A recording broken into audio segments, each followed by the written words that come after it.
대교육교회 와서 제가 누리는 특권 가운데 하나가 뭐냐면 다른 교회에서는 1년에 제가 한 설교를 적어도 100번 이상은 하는데 대교회 오니까 아주 훌륭한 부목사님들이 많아서 1년에 30번 설교하기도 힘들어요. 그래서 편한 건 좋은데 한편으로는 또 기별은 많은데 전할 기별은 많은데 다 전하지 못하는 또 답답함도 있습니다. 오늘부터 오늘과 또 다음 주는 시편을 읽기 때문에 다음 주에 걸쳐서 다윗이 만난 인생의 골리앗이라는 제목으로 사무엘상 16장부터 사무엘하 마지막까지에 대한 내용을 말씀을 드리겠습니다. 오늘은 사무엘상 16장부터 마지막 장까지 있는 내용을 좀 말씀드리겠습니다.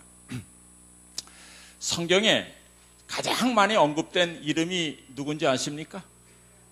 예? 뭐 오늘 다윗에 대해서 얘기한다니까 다윗인 것 같죠? 예, 맞아요. 사람의 이름 가운데 가장 많이 언급된 이름이 다윗입니다. 성경에 보면 1125번 그의 이름이 나와요. 신구약 전체에. 그 다음에 모세가 또 많이 나오는데 861회 나옵니다.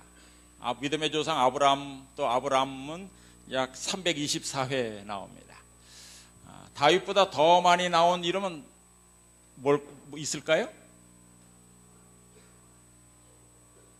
예수님의 이름이 그 다음 제일 더 많아요. 신약에만 예수라는 이름이 약 1471번 나옵니다. 신약에만 나와도 그러니까 예수님의 이대한 이름이 가장 많고 하여튼 인간으로서 가장 많이 나온 이름은 다윗입니다. 자, 이 다윗에 대해서 여러분 잘 알고 계시죠? 이 말씀 사도행전 13장 36절의 말씀은 저는 아마 다윗의 묘비에 기록하면 좋을 글귀라고 생각이 됩니다.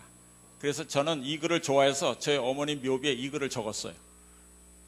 다 묘비에다 뭘 적을 거냐 다 물어보면 뭐 부활이요 생명이니 뭐 그걸 다 적는데 저희 어머니 묘비에는 제가 이 글을 썼습니다. 하나님의 뜻을 쫓아 섬기다가 잠든 저희 어머니 어떤 집사 묘 이렇게 제가 적었습니다. 한번 같이 읽어볼까요? 다윗은 시작. 다윗은 당시에 하나님의 뜻을 쫓아 섬기다가 잠들어 그 조상들과 함께 묻혀 썩음을 당하였으되. 이 사무엘상 13장과 또 사도행전 13장에 보면 다윗에 대한 그 별명이 나오는데 뭐라고 하냐면 내 마음에 합한 자라는 말이 나옵니다. 내 마음에 합한 자. 정말 하나님의 마음에 합한 사람이라는 아주 정말 좋은 칭호를 다윗이 들어요.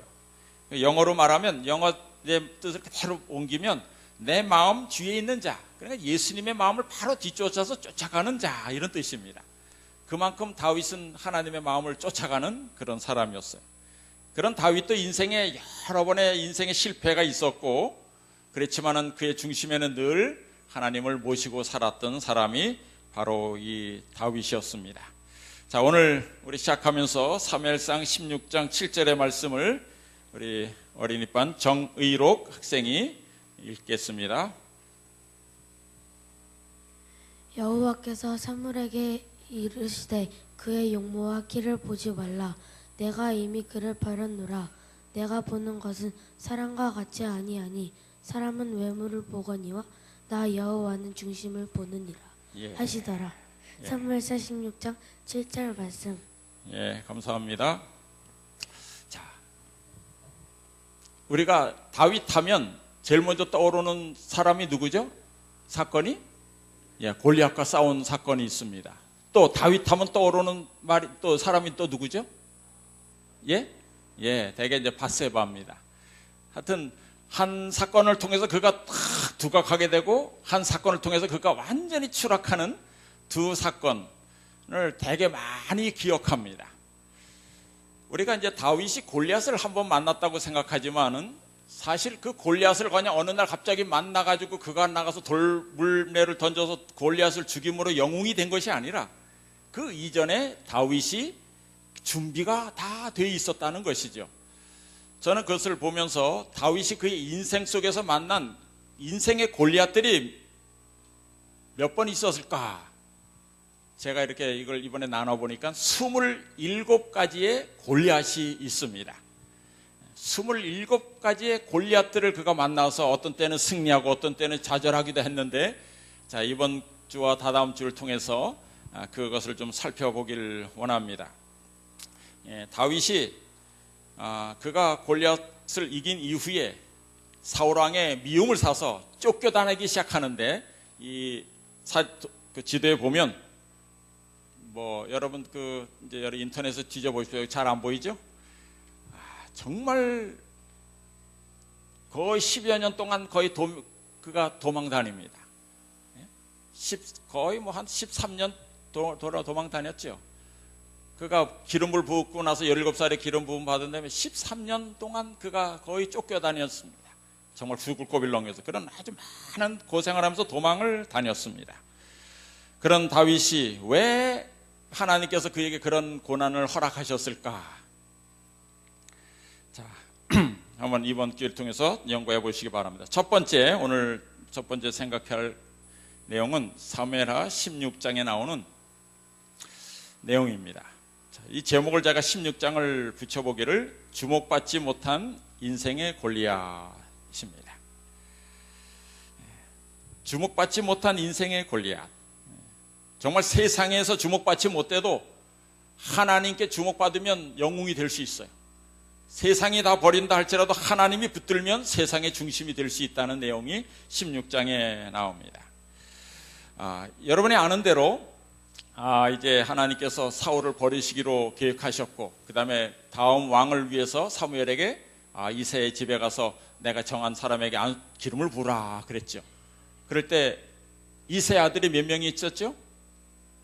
이새 아들이 몇 명인가요? 8명이 했어요. 8명. 그래서 첫째 엘리압이 들어오고 아비나답이 들어오고 착 다 들어오는데, 첫 번째 보니까 정말 큰 아들서부터 정말 왕감이다, 왕이다, 왕 제목이다 이렇게 생각됐었죠. 그런데 하나님께서 그가 아니다. 그래서 7 다 지나갔습니다. 역대상에 보면 다윗의 아들이 7으로 나와요. 그래, 어떤 분이 다윗이 7째입니까 8째입니까 묻는 분이 있어요. 사실 원래는 8째인데 그 역대상 기록될 쯤에는 아마 형들 중에 한 분이 일찍 돌아가셨던 것 같아. 그래서 아마 7째가 됐던 것 같습니다. 자, 8째 아들이었는데 이제 다 불러온 다음에 이제 다 불러왔습니까? 그러니까 아직 하나 남아 있다고 그랬죠. 그런데 그때 부른 이름이 뭐라 그랬어요? 아버지가 뭐라고 불렀죠? 말제가 남아 있다 그랬어요. 분명히 다윗이라는 이름이 있었는데도 뭐라고 불러요? 말제라 그래. 그 말제라는 뜻의 의미는 뭐냐면 7이는 숫자는 완전 숫자 아니에요. 아들 7이면 충분하다 이것입니다.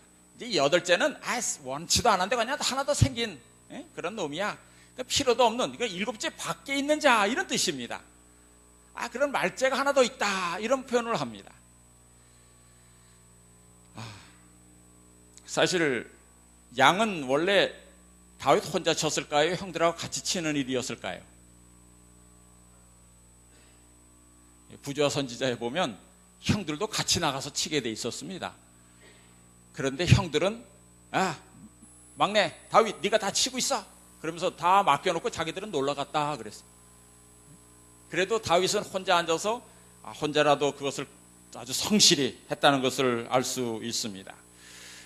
정말 이 하나님께서 다윗을 준비시켰는데 이때 정말 성실하게 양을 치지 않았더라면 하나님께서 다윗을 선택하지 않았을 것입니다. 그러니까 작은 일에 충성할 때 하나님이 주목해 보셨다는 것이죠. 여기 우리 교회 어린이들 있죠? 어린이들 여기도 많은 학생들이 있어요. 하나님이 언제 보고 계신다고?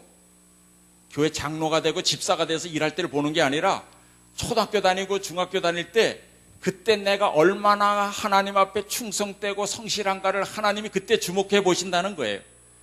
그때 주목해 보고 얘는 쓸만한 인물이다, 될성 부른 나무다 생각하고 그때 선택하신다는 것이죠. 부조와 선지자의 그 말씀이 있습니다. 하나님께서는 다윗에게 신뢰의 공과를 가르치고 계셨다.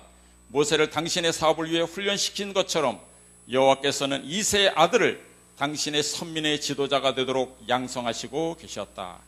당신은 그의 양떼를 지켜 보호하면서 크신 목자 그리스도께서 당신의 양들을 어떻게 돌보는가를 배우고 있었다 그랬습니다. 역대하 16장 9절입니다. 한번 같이 읽겠습니다. 시작. 여호와의 눈은 온 땅을 두루 감찰하사 전심으로 자기에게 행하는 자를 위하여 능력을 베푸시나니. 다윗이 이랬어요. 근데 여기서 제가 이 전심이라는 단어가 어떤 뜻인가 하고 원어를 찾아봤더니 그 뜻이 마음의 자물쇠가 채워진 골방이 없다 이런 뜻이에요. 이게 무슨 말이에요? 마음 한구석에 자물쇠로 채워진 골방이 없는 사람이 전심으로 하나님을 섬기는 사람이다 이겁니다. 무슨 뜻일까요? 저는 뭐 장기나 뭐 바둑이나 이런 걸 잘 못 둡니다. 그걸 할 줄 모르지만 원리는 알아요. 자, 장기 두는 사람이 이렇게 상장 받아라 하고 탁 칩니다. 그때 사실은 상장이 줄까요? 아니면 다른 데 꼼수가 또 있을까요? 그죠? 잘 두는 사람은 요거 받아라 하고 여기 눈을 주목하게 만든 다음에 사실 요걸 딱 받으면 요쪽에서 장군하고 이렇게 치려고 한다는 말이죠. 그런 꼼수적인 마음이 있다 이 말입니다. 그런 마음이 없는 사람, 그런 사람이 전심으로 주님을 섬기는 사람이다 이것입니다. 마음 한구석 하나님께 내어드리지 않고 어두움 가운데 있거나 이기적인 상태에 있지 않은 그런 상태를 말합니다. 아주 속속들이 다 드러내어 드리는 사람, 어디는 숨기고 하나님 앞에 좀 감추고 이런 그것이 없는 사람, 이런 사람이 전심으로 하나님을 섬기는 사람이다 이것입니다. 이렇게 준비된 다윗이 드디어 이제 참 골리앗을 만나게 됩니다. 자, 이 골리앗은 제가 불가능이란 골리앗이라고 한번 붙여봤습니다. 자, 여러분 만약 사무엘상 17장에 이 골리앗이 없었다면 다윗 왕이 탄생했을까요? 17장에 골리앗이 없었다면 그가 아무리 기름 부음 받았다 할지라도 그가 아마 왕이 되기는 사람들이 수긍하지 않았을 것입니다. 그래도 골리앗 정도를 죽인, 그래서 그 나라의 영웅이 딱 되었기 때문에 사람들이 저 사람은 왕이 될 만해 이랬을 겁니다. 그래서 참 중요한 것은 모든 사람들이 다 문제를 만나는데, 위기를 만나는데 그 위기가 인물을 만듭니다. 문제가 없다고 생각해 보세요. 문제가 없으면 다 편할 겁니다. 그러나 영웅도 없습니다. 문제가 있기에 그 문제를 해결하는 사람이 있고, 그래서 영웅도 나오는 것입니다. 이 골리앗이 여기는 다윗에게는 이 나라에는 큰 장애거리였지만은, 그러나 모든 사람이 다 골리앗이 있습니다. 어떤 사람에게는 경제적 문제가 골리앗일 수도 있고, 육체적 질병의 문제가 골리앗일 수도 있고, 자녀의 문제, 직장의 문제, 또 공부, 장래의 문제, 배우자의 문제가 골리앗의 문제일 수 있습니다. 사실 우리 교회는, 우리 교회단적으로는 물리쳐야 할 이 골리앗이 있는데 그것이 뭐라고 생각하십니까? 편견의 골리앗입니다. 정말 이 편견의 골리앗. 이번에 핵석오지 좀 보셨습니까? 영화? 우리 교인들도 다 인터넷으로 받아보고 안 가보니까 그 미국에서는 뭐 아카데미상 수상 뭐 6개 뭐 이렇게는 올라갔느니 뭐니 그런데 우리나라는 18만 명도 안 봤어요. 다른 영화는 뭐 몇백만이 아니라 1000만이 돌파하느니 그랬는데, 저는 속으로 이거 한 1000만 명이 보면 한 우리나라 사람 4명 중에 한 사람 우리 교회 다 알게 되겠구나 했더니 이 사탄이 장난을 쳐가지고 아주 안 보게 개신교회 목사들이 뭐 인터넷으로 아주 비난하면서 보면 안 된다 그래가지고 겨우 18만 명밖에 안 봤어요. 하여튼 이 편견의 골리앗이 아주 강하죠. 우리 교회에 대한 아주 오해에 대한 어둠이 너무 깊습니다. 근데 저는 이제 뭐 이 내용이 너무 잘하니까 넘어가서 저는 이곳에 나타난 그 구속사의 한 면을 좀 여러분에게 소개하려고 합니다. 이 사무엘상 17장 8절에 보면 골리앗이 이런 말을 합니다. 자, 골리앗의 어머니는 누구라 그랬죠? 전설에? 제가 전에 룻기 하면서 말씀드렸는데 오르바, 그렇죠. 오르바라 그랬어요. 이스라엘 사람 그렇게 알고 있다 그랬어요. 룻의 동서인 오르바가 재혼을 했는데 거기서 난 사람이 골리앗이다고 이스라엘 사람 그렇게 전설로 알고 있다 그래요. 자, 그 골리앗이 나와서 뭐라고 외쳐요?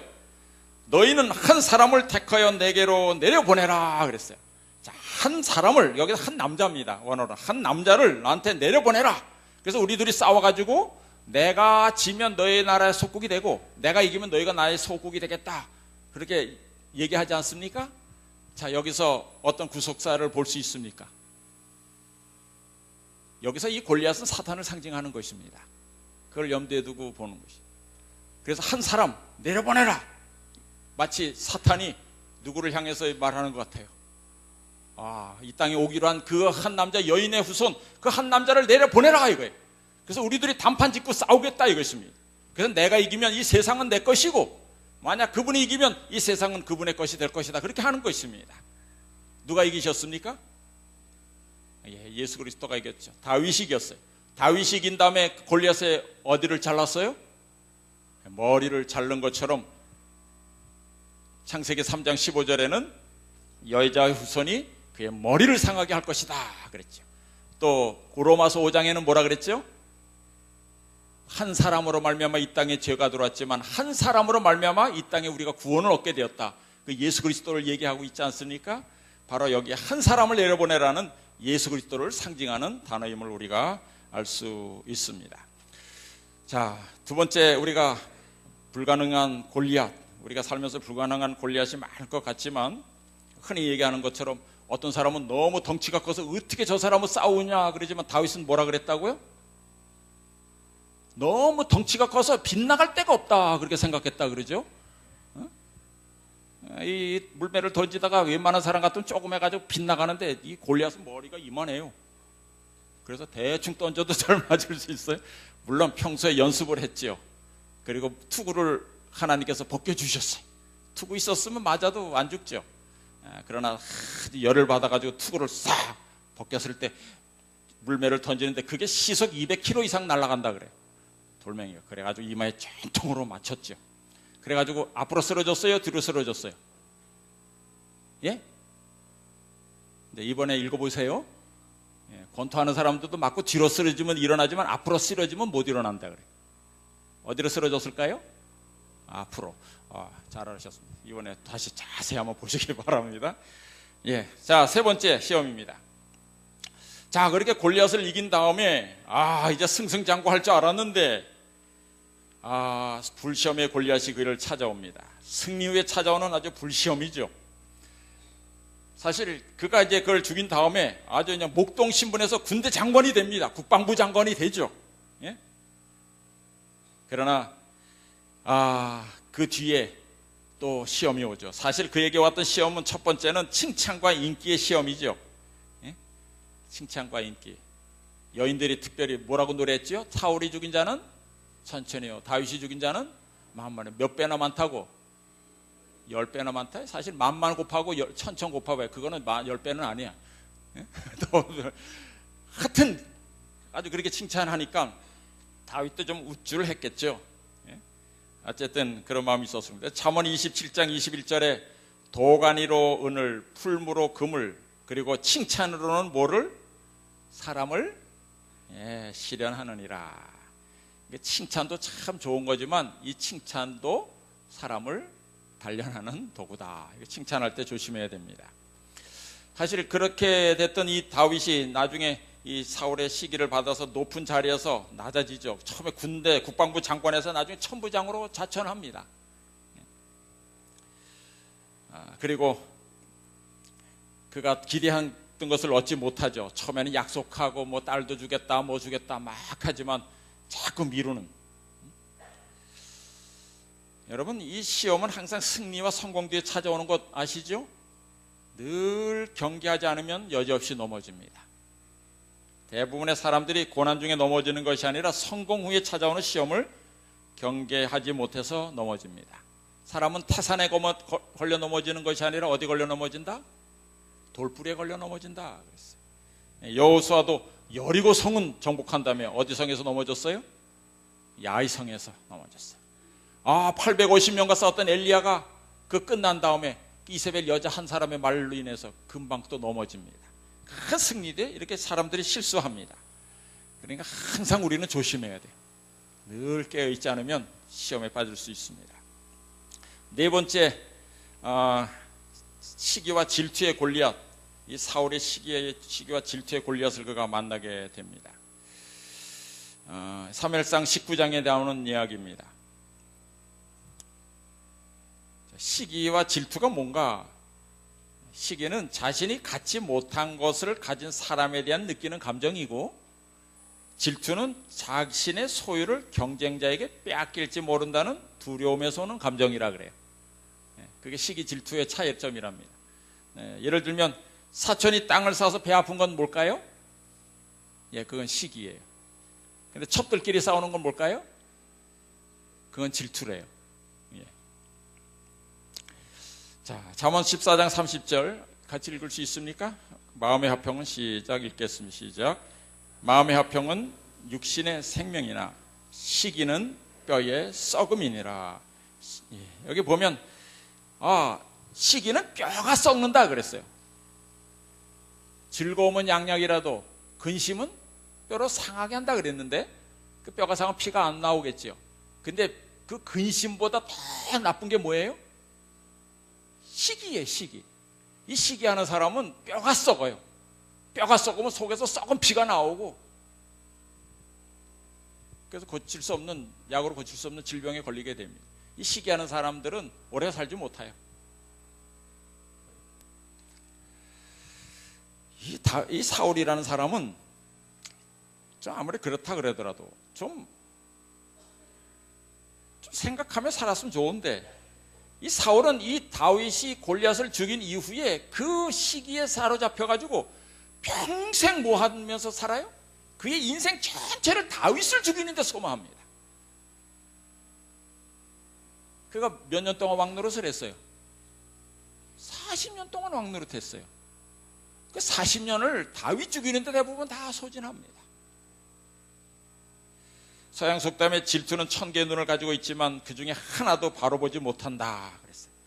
갈라디아서 5장에 보면 이런 사람들은 하나님의 나라를 유업받지 못한다 그랬어요. 투기하는 사람, 시기하는 사람, 이게 아주 무서운 죄입니다. 자, 그 다음에 5번째 다윗이 만난 골리앗은 절망의 골리앗입니다. 그가 의지하던 버팀목이 사라져요. 사무엘상 20장부터 21장에 나오는 내용입니다. 예레미야 17장 5절에 보면 나 여호와가 이같이 말하노라. 무릇 사람을 믿으며 혈육으로 그 권력을 삼고 마음이 여호와께서 떠난 그 사람은 저주를 받을 것이라 그랬어요. 혈육으로 그 권력을 삼고 그랬어요. 마음이 여호와께서 떠난 사람은 저주를 받을 것이다. 혈육으로, 그 혈육 중에서 권력 있는 자들이 있죠? 그럼 의지하게 되죠? 친분 있는 사람, 요즘도 어떤 그런 사람이 한 사람 망했죠? 이 다윗이 사실 그것을 의지하다가 그 버팀목들이 다 사라지니까 누구를 의지하는지 아서 자기 생각을 의지하게 되고 이방 왕을 의지하게 됩니다. 여러분 아는 대로 가드왕 아비멜렉, 이 아기스 앞에서 미친 척한 사건이 이루어지죠. 그렇게 해서 목숨을 건진 다음에 침을 질질 흘리면서 미친 척하면서 간신히 목숨을 구한 다음에 한 기도가 시편 34편 7절 8절이에요. 여호와의 사자가 주를 경외하는 자를 둘러진치고 저희를 건지시는도다. 근데 여러분 20장부터 21장의 내용을 다 찾아봐도 다윗이 그 어려움 가운데 사람들을 의지하던 그 사람이 하나님께 기도하며 의지했다는 말이 싹 사라집니다. 기도했다는 말이 없어요. 다윗도 그랬습니다. 나중에 22장에 가서 이제 아둘람 동굴에 가는데 거기에서 이제 하나님을 의지하고 기도하는 내용이 나와요.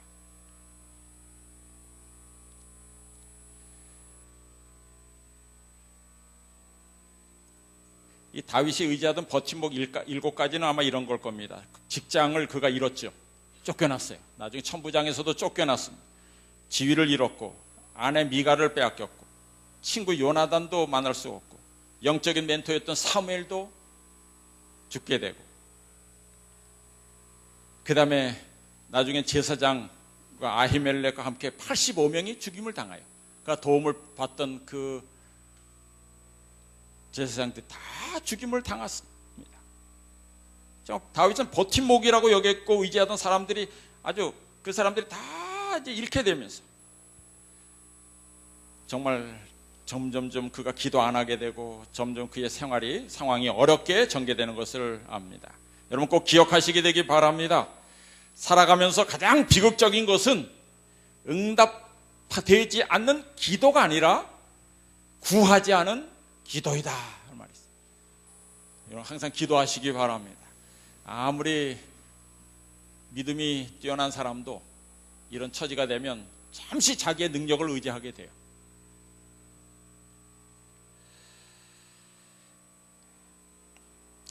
부자 선지자의 그런 말씀이 있습니다. 656에서 657쪽에 보면 다윗의 최초의 과오는 노베서 하나님을 불신한 것이었고 두 번째 잘못은 아기스 앞에서 행한 기만이었다. 다윗은 대위기의 때 믿음의 확고한 안목으로 하나님을 바라보고 블레셋 거인을 정복하였었다. 그는 하나님을 믿고 하나님의 성호를 가지고 나아갔었다. 그러나 쫓기고 박해를 당할 때 그는 곤란과 고통으로 인하여 하늘에 계신 아버지를 그의 안목으로 거의 볼 수 없었다. 정말 다윗은 하나님을 경외하는 것만이 진정한 버팀목이고 안전이고 부족함이 없다는 것을 뒤늦게 알게 되죠. 이 말씀을 인해서 감사합니까? 안 합니까? 저는 참 감사해요. 다윗이 정말 요셉처럼 다니엘처럼 흠없는 사람이었다면, 그런 사람을 기록했다면 정말 우리가 믿는데 자신이 없을 것 같은데, 이 다윗도 이렇게 실수를 하는구나, 때로 주님을 멀리할 때도 있었구나, 그런 다윗도 하나님이 사랑하셨구나, 그가 다시 무릎 꿇을 때 하나님이 구원하시는구나, 이런 걸 보면 우리도 아무리 연약해도 다시 희망이 있는 걸 아시죠? 말씀으로 하늘을 잘 열고 계시죠? 말씀으로 하늘을 열고 계십니까? 말씀을 안 열어서 하늘이 아직 꽉 막힌 상태로 살아가고 계십니까? 저 뒤에 그 도표를 보면 쭉쭉 올라가신 분은 벌써 다 읽으신 분이 계시고 아주 텅텅 빈 분이 많아요. 저 성경 통도표에 읽으신 만큼 이제 기록을 하시고, 지금이라도 좀 시작하면 성경 통독 다 하는데 80시간이면 다 읽어요. 그러니까 쭉 읽어서 우리 좀 같이 진도를 맞춰서 좀 같이 나가시면 좋겠습니다. 자, 그렇게 고생하던 아기스에게 정말 그렇게 하던 이 다윗이 이제 다시 고향으로 돌아옵니다. 그래서 밑바닥 인생의 골리앗을 한번 경험하게 되는데, 사무엘상 22장에 아둘람 동굴의 경험을 하게 됩니다. 여기 사진이 잘 보이시나요? 예. 오른쪽은 아주 수십 명이 들어가 있을 정도로 그런 동굴이, 그 베들레헴 근처에 저런 동굴이 많이 있습니다. 아주 큰 동굴이 있어가지고 거기 동굴이 하나만 있는 게 아니라 아주 굴속에 들어가면 또 굴속에 이렇게 연결돼가지고 잘못 들어가면 다 길을 잃을 정도로 많은 동굴이 있어요. 그가 이제 도망와서 그 아둘람 동굴에서 숨어서 거기서 이제 하나님께 기도했어요. 회개의 기도를 했겠죠. 자, 그래서 아둘람 동굴은 어떤 것인가? 여기서 뭘 배워야 하는가? 사실 하나님의 섭리를 경험하고 배우는 장소가 바로 이 아둘람 동굴입니다. 거기서 그가 돌아와서 회개의 기도를 했는데 누가 찾아왔는지 아세요? 그때 그의 가족이 찾아옵니다. 아버지가 찾아오고 형제가 찾아옵니다. 그 형제뿐만 아니라 누가 와요? 400명이 찾아옵니다. 400명이. 정말 이제까지는 혼자 도망다니면서 혼자 싸웠는데 이제는 자기를 응원하는 사람들이 생긴 거예요. 얼마나 기뻤을까요? 그때서 이때 지은 씨가 뭔지 아세요? 이 아들람 동굴에서 아버지 형제들이 찾아오고 그렇게 400명이 찾아왔을 때 그때 지은 씨가 뭔지 아세요? 시편 133편입니다. 부자 선지자 658쪽에 있어요. 이런 주석은 어디에도 없어요. 우리 영감에 글만 있어요. 133편이 뭐죠? 시편? 형제가 연합하여 동감이 어찌 그리 선하고 아름다운지. 예? 정말 그 혼자 싸우다가 정말 형제들이 찾아오고 이렇게 사람들이 찾아오니까 얼마나 기뻤는지 시편 133편이 나온 거예요. 예? 또 거기서 지은 시가 시편 57편 142편도 됩니다. 바로 아둘람 동굴은 하나님만을 피난처로 삼는 것을 경험하고 배우는 장소입니다. 자, 시편 57편 4절 한번 같이 읽겠습니다. 내 혼이 시작. 내 혼이 사자 중에 거하며 내가 불사르는 자 중에 누웠으니 곧 인생 중이라. 저희 이는 창과 살이요 저희 혀는 날카로운 칼 같도다. 142편 4절입니다. 시작. 내 우편을 살펴보소서. 나를 아는 자도 없고 피난처도 없고 내 영혼을 돌아보는 자도 없나이다. 이런 시를 적으면서 하나님 앞에 이렇게 탄원을 딱 했더니 형제들이 아버지가 찾아오고 400명이 탁 찾아온, 얼마나 기뻤을까. 그래서 다시 그가 형제가 연합하여 동감이 어찌 그리 선하고 아름다운지, 천국 같은 기분을 그가 거기서 느끼게 되죠. 또 아둘람 동굴은 하나님의 일하시는 원리를 경험하고 배우는 장소입니다. 다윗은 위기의 상황에서도 사실 이 이후에 이제 그가 자기 부모를 모압 왕에게 찾아가서 의탁하게 되죠. 모압은 그 동쪽 나라지만 왜 다윗이 모압을 찾아갈 수 있었냐면, 사실은 모압은 다윗의 4대 외조모 룻이죠. 룻이 있던 곳이고 그쪽에 또 고향이 있고 또 근거지가 있기 때문에 가서 부탁을 합니다. 그래서 부탁하는 일을 합니다. 이런 다윗의 여러 경험을 통해서 우리들이 깨달을 수 있는 귀한 진리는 고린도전서 10장 13절입니다. 한번 같이 읽겠습니다. 사람이 시작. 사람이 감당할 시험 밖에는 너에게 당한 것이 없나니 오직 하나님은 미쁘사 너희가 감당치 못할 시험 당함을 허락지 아니하시고 시험 당할 즈음에 피할 길을 내사 너희로 능히 감당하게 하시느니라. 자, 이제는 이제 다윗이 그런 경험했으니까 다시는 이제 기도 안 하고 다시 혼자 놀고 혼자 생각하고 이렇게 행동하는 일이 없어졌겠죠?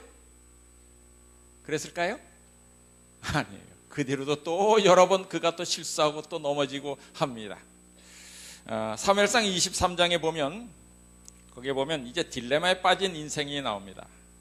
딜레마라는 말은 이러지도 저러지도 못한 가운데 낀 그런 걸 말해요. 우리 목회실에 복사기가 있는데 이 종이를 넣고 복사를 하다 보면 이게 복사지가 딱 나오는데 복사가 안 돼서 그냥 구겨져요. 구겨진 종이는 다시 쓰자니 구겨져서 나쁘고 안 쓰고 버리자니 아깝고, 그렇죠? 참 그 종이를 어떻게 해야 될지 모르겠어요. 그런 것들을 이제 딜레마라고 합니다. 이제 다윗은 아둘람 동굴을 이제 빠져나서 약 10년간의 광야 생활을 계속합니다. 그러면서 약 600명으로 늘어나죠, 사람들이. 자, 그때 이제 전쟁의 딜레마를 겪게 됩니다. 전쟁의 딜레마에서 그러나 하나님이 승리하게 해주시죠. 여러분이 아는 대로 이제 그 쭉 읽어보시면, 제가 빨리빨리 넘어가겠습니다. 여러분들이 아는 대로 그 배반자가 있죠. 다윗을 어디 숨었다 고자질하는 사람들이 있어요. 그래가지고 사울이 쳐들어오면 또 도망가고 도망갔지만 마지막 만황무지에 갇혔을 때는 완전히 갇히게 되었어요. 이제 정말 옴짝달싹할 수 없는 그런 상태에 딱 처하게 됐어요. 그럴 때 다윗이 하나님께 무릎 꿇을 때 하나님께서 어떻게 구해주시죠? 누구를 보내줘요? 블레셋이 쳐들어오게 합니다. 블레셋이 쳐들어와요. 정말 꼼짝없이 죽게 되었는데 블레셋이 쳐들어오니까 블레셋이 쳐들어왔다 그러니까 그럼 나중에 다윗은 나중에 하기라고 그냥 블레셋 군대에 막으러 갑니다. 제가 역사 이와 같은 똑같은 사건이 또 있었다 그랬죠. 언제 있었습니까? 루터가 종교개혁 이후에 한 성에 숨어서 정말 성경을 번역하고 이렇게 막 종교개혁을 해나갈 때 교황의 지시를 받은 신성 로마 제국 황제가 카알 대제죠. 카알 대제가 죽이려고 그 루터가 있는 숨어있는 그 성에 왔습니다. 루터를 내놓든지 우리가 전쟁을 하든지 하라고. 그럴 때 정말 꼼짝없이 루터를 내어줄 수밖에 없을 때 그때 하나님께서 사라센 제국, 슐라이만 그 사라센 제국에 그걸 보내서 신성 로마 제국 수도인 빈을 공격하게 합니다. 그러니까 갑자기 신성 로마 제국 황제가 또 포위망을 뚫고 풀고 다시 돌아갈 수밖에 없었습니다. 그래서 루터가 살게 되는 이야기. 똑같은 일은 역사는 계속 반복되죠. 그런 완전히 피할 길도 없는, 어떻게 할 수 없는 그런 상황에서도 하나님이 도와주시고 보호해 주셨습니다. 자, 그 다음에 이제 보복의 유혹 앞에 선 인생이라는 제목을 한번 붙여봤어요. 사무엘상 24장에 보면 무슨 일이 있냐면, 여러분들이 도망가다가 어디 숨게 되죠? 다윗이 요 뒤에 보면 그림이 나오는데 엔게디 동굴이라는 데가 나옵니다. 이 엔게디 들어가는 저 골짜기고, 오른쪽은 그 엔게디라는 말이 그 염소의 샘이라는 말이에요. 그 염소의 샘에서 물도 있고 그 옆에 동굴도 있어서 거기에 600명이 들어가서 이렇게 숨어 있었어요. 그런데 다윗을 잡으러 왔던 사울이 그것도 모르고 그 동굴 속에 들어와서 뭘 했어요? 예? 발을 가렸죠. 발을 가렸다는 거는 변을 보려고 했던 거예요. 그죠? 그때 이제 그 옆에 부하들이 하나님께서 보내주셨다고, 예? 하나님께서 정말 다윗 왕에게 기회를 줬으니 지금 당장 죽이시라고. 이거 하나님께서 주신 기회라고. 그래서 그 말을 듣고 정말 사울 왕을 죽였으면 사울이 뭐가 될 뻔했어요? 예? 변사체가 되지. 변사체 아니에요? 변사체는 그 잘 모르는 시체를 갖다가 모르는 변사체라고 하지만 하여튼 변을 보다가 죽임을 당하는 것도 변사체가 돼요. 예? 그렇게 될 뻔했어요. 근데 왜 다윗이 사울을 죽이지 않지요? 예, 여기 보면 환경보다는 하나님의 말씀을 쫓습니다. 여러분, 사람이 자기가 생각했는데 환경이 정말 딱 맞아들면 이것이 하나님이 허락하는 것이라고 생각하는 경우가 많아요. 누가 그랬어요? 요나가 그랬어요. 요나가 니느웨로 안 가고 요바로 도망갔더니 마침 뭐가 있더라? 다시 들어가는 배가 있더라. 그러니까 내가 가려고 도망가는데 또 배까지 있는 거 보니까 이거 하나님도 허락하시는 건가 보다, 이렇게 생각할 수가 있어요. 그러나 그런 환경이 아니라 하나님의 말씀에 의거해서 우리가 결정해야 된다는 것이죠. 둘째, 다윗이 사울을 죽이지 않은 이유는 하나님만의 영역을 인정했기 때문에 그렇습니다. 우리는 하나님의 영역을 침범해서는 결코 안 돼요. 또 세 번째로, 다윗이 사울을 죽이지 않은 이유는 하나님의 공의로운 판단을 믿었기 때문에 그랬습니다. 하나님께서 분명히 심판해 줄 것이다, 그런 것입니다. 우리들 모두가 이런 보복의 유혹이 자주 들죠. 들어요, 안 들어요? 안 들습니까? 저는 아직 성화가 덜 된 걸 최근에 알았는데, 여기 이제 군부대가 문을 닫고 우리 앞에 부대, 우리 주차장 하라고 했죠. 주차장을 이제 쓰라고 그랬어요. 근데 이걸 어떻게 알았는지 벌써 동네 사람들이 차를 서너 대로 쫙 갖다 대요. 그 중에 이제 몇 대는 바로 옆에는 하나마트 차예요. 그래서 제가 가서 부탁했어요. 여기 다른 때 몰라도 금요일하고 안식일에는 좀 차를 안 대주시면 우리가 차를 좀 대는데 도움이 되겠습니다 했더니 알았다고 나중에 얘기해서 빼주겠다고. 근데 안식일에도 빼주지도 않네. 그걸 어떻게 해야 되나, 현수막을 내걸어야 되나, 여기다가 뭘 포스터를 붙여야 되나, 그렇게 꼼꼼히 하다가 그리스도인 방법으로 하자 그래가지고 이렇게 공손하게 이렇게 종이에다가 메모해서 안녕하십니까 뭐 하면서 정말 뭐 양해의 말씀을 잘 적었어요. 우리가 다 평일엔 괜찮지만 금요일 저녁부터 안식일까지는 좀 빼주시면 고맙겠습니다. 우리가 열심히 평일에는 봉사하겠습니다. 뭐 그런 걸 적었어요. 그런데도 안 빼네. 제 속에 무슨 생각이 딱 들었을까요? 요거 봐라. 내가 교인들한테 얘기해서 하나마트 사용하지 말라고 불매운동을 벌려야겠다 내가. 그런 생각이 딱 들더라니까요.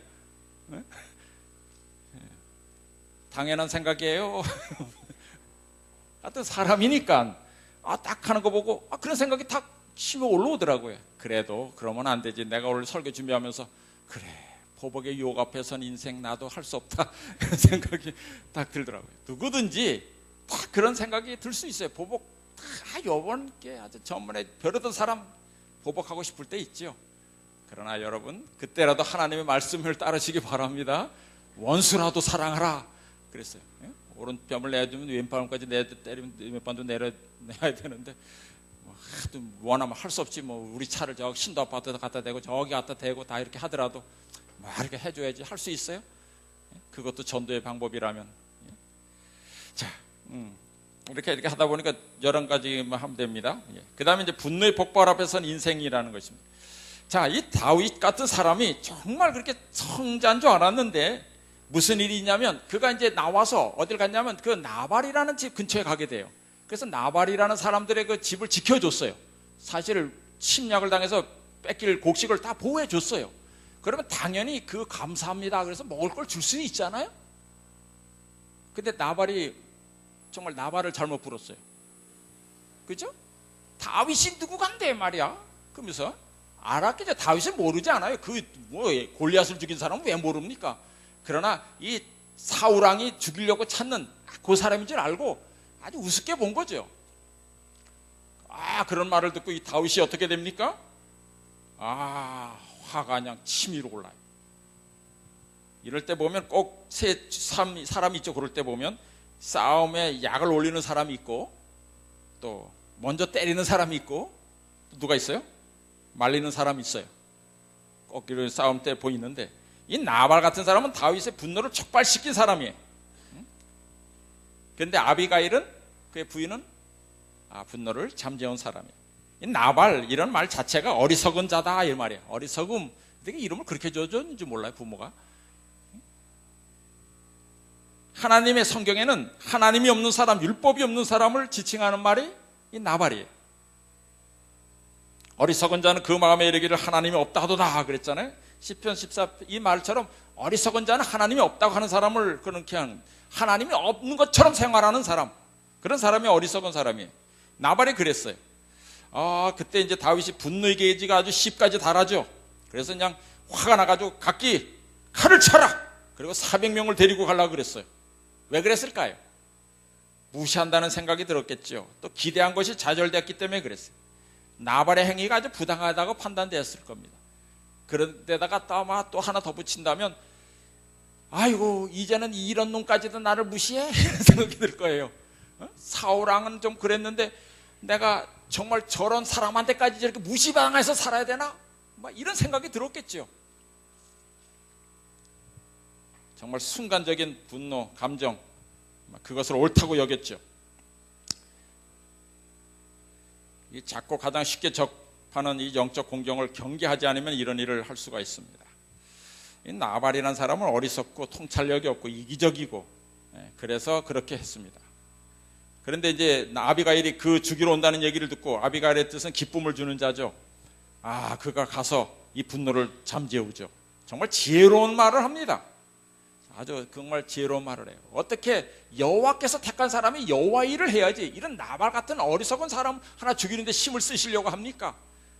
그러면서 내가 책임지겠습니다. 제 잘못으로 돌려주시고 할 때 정말 다윗의 마음을 잠재운 그 분노를 잠재운 사람이 바로 이 아비가일이죠. 이 아비가일도 저는 가만 생각해 보면 정말 내가 어쩌다가 이런 집에 시집 와서 이렇게 고생하나 했을 거예요. 저런 어리석은 사람하고 이렇게 평생 살아야 되나? 근데 어느 날 아마 종들이 이렇게 이 다윗으로부터 구함을 받은 다음에 어떤 종이 와서 그랬을 거예요. 마님 안녕히 주무세요. 마님은 우리의 등불이에요. 희망입니다. 마님이 없으면 우리는 정말 살아갈 힘이 없어요. 나발 주인은 정말 저희가 섬길 수가 없어요. 마님 때문에 정말 우리가 이렇게 살 수 있습니다. 마님은 우리의 희망입니다. 그런 얘기할 때 아비가일이 무슨 마음 먹었을까? 그래 하나님이 왜 나를 여기 보냈을까? 이런 집에서도 이 사람들을 돌보고 이 사람들에게 희망이 되라고 나를 보냈구나. 아마 그런 마음을 가졌을 것입니다. 그 다음날 아침에 나발이 어떻게 됐죠? 그런 소식을 듣자 그가 죽게 되죠. 자 이제 마지막입니다. 선택의 갈림 마지막에 두 번째네요. 선택의 갈림길에 선 인생. 거기 나온 내용을 한번 쭉 읽어보시기 바랍니다. 시간이 많이 지났기 때문에 읽어보시고요. 사실 다시 한번 이 블레셋으로 도망가는데 다윗이 이때도 기도하지 않아요. 다윗의 생각에는 이것이 상책이라고 생각했지. 아주 제일 좋은 방법이라 생각했지만 사실은 제일 하책이었어요. 인간의 생각으로 하는 것은 다 그렇습니다. 결국 그렇게 했다가 잘못 그렇게 이제 여러분 블레셋에 가죠. 그러니까 블레셋에 갔다가 여러분 가니까 왕이 우리하고 같이 싸우자. 그래서 블레셋 왕하고 같이 이스라엘 싸울 수밖에 없었어요. 그때 하나님이 안 도와줬으면 정말 다윗은 왕이 될 수 없었습니다. 만약에 이 블레셋과 같이 다윗이 이스라엘과 싸웠으면 어떻게 됐을까요? 저 다윗이 우리를 치다 그랬을 거 아니에요? 싸우지도 못할 판국에 이 블레셋 왕의 그 모사들이 아이고 같이 가면 안 됩니다. 다윗이 우리를 같이 치는 척하다가 우리를 뒤에서 치면 어떡합니까? 절대로 같이 가면 안 됩니다. 그래가지고 같이 안 가게 되죠.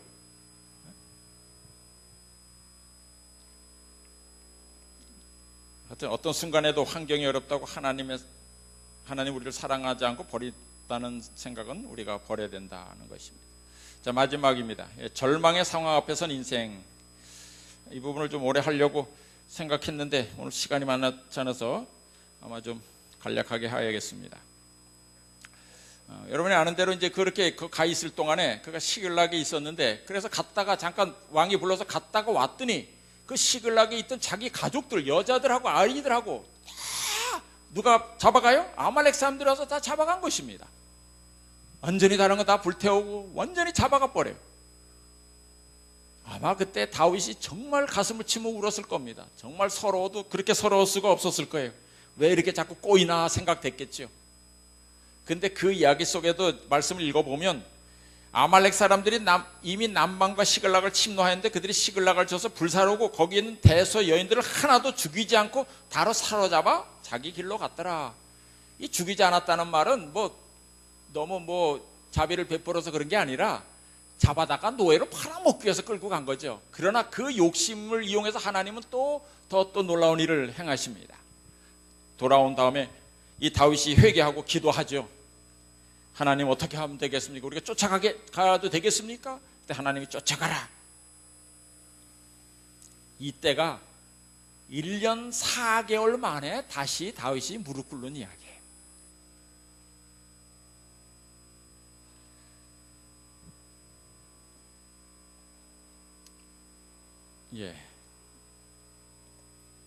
그래서 여러분 아는 대로 이제 읽어보시면, 그래서 이제 가다가 또 한 패잔병을 만나게 되고 그 사람의 얘기를 듣고 가서 아말렉을 치고 가족들을 다 구해오는 이야기가 그 뒤에 마지막으로 나옵니다.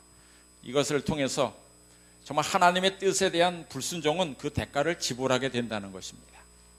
또 둘째, 하나님만이 의지해야 할 유일한 대상임을 알고 결단해야 된다는 것을 가르쳐주고 있습니다. 세 번째로, 하나님은 언제든지 믿음으로 반응하고 나오는 사람들의 길은 항상 인도해 주신다는 것입니다. 창세기 사무엘상 16장부터 마지막 장, 제일 마지막 장은 사울이 죽는 이야기입니다. 그 장은 다음에 할 것입니다. 이렇게 말씀을 드렸습니다. 하여튼 이 다윗의 생애 통해서 수시 오르락내리락 하면서 그가 만나는 골리앗들, 그것은 우리의 경험일 수가 있어요. 우리도 다윗의 경험을 비춰서 항상 승리하고 주님의 편에 서는 우리 모든 성도님 되시길 간절히 바랍니다.